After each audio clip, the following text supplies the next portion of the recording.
there's the contention that within popular music, rock and so forth, the words don't count. It's the beat. It's the beat. Do words count? I think. Lyrics? Yeah, of course I do. Especially the people who've got to sing them. Taupin gets more criticised than I do. When you see a record review, I always come out with it fairly lightly, even if it's a bad review, and Taupin gets hammered to death because his lyrics are pretty. Well, they're very mixed. You know, like they're not to a set pattern. You don't know what he's going to write next. I like singing his lyrics. I must admit that the Captain Fantastic album was better for me to sing because it was a personal experience and I could relate to it. I hate that word. I could really relate to it. I have here, Elton, a first-off copy of the platinum album for Captain Fantastic. Yeah, I know. You're aware that the record was shipped starting this past Monday. Just give me the road. It almost shows up on here. This is a daily billing report where we show in 4 days of shipping Captain Fantastic, we have of our projected release 1,244,000 copies shipped and billed. I know, what the fuck am I going to do with it?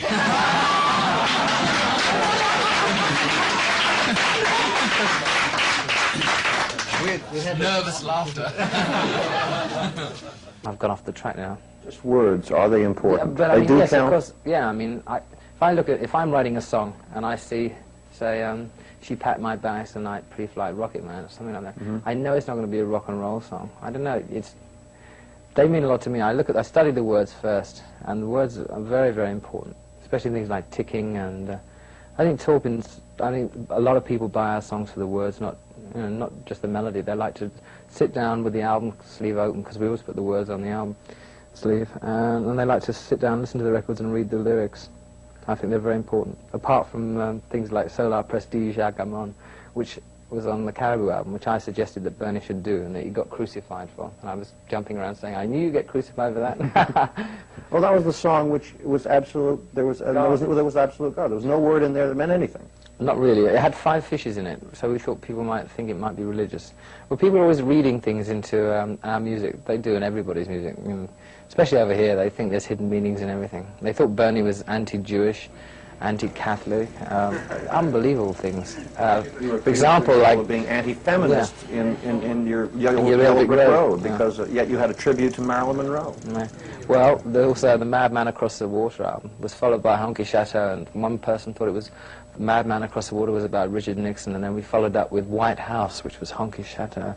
And far out, man, how did you think of that one? I'm thinking, oh dear. Elton, why did you change your name from Reginald Dwight to Elton John? Well, I didn't like Reg from the word go. It's not a name you associate with a young kid. I mean, it's horrible. It's a very adult name. It's like, I suppose, Hector or something like that. It's a very typical English upper crust name that I didn't really enjoy. And I didn't particularly enjoy my childhood, so as soon as I could get rid of it, I wanted to. And also, Reg Dwight doesn't exactly sound like the world's #1 crooner. So I wanted to pick something that would sound a little bit more romantic. Reg just wasn't it for me. Do you like being called Captain Fantastic? You're the first person that's called that. I think people will start calling me. I really haven't been called it very much. It's usually Hercules or Elt or Reg. So Captain Fantastic will make a pleasant change. I've been called everything else. Why not Captain Fantastic?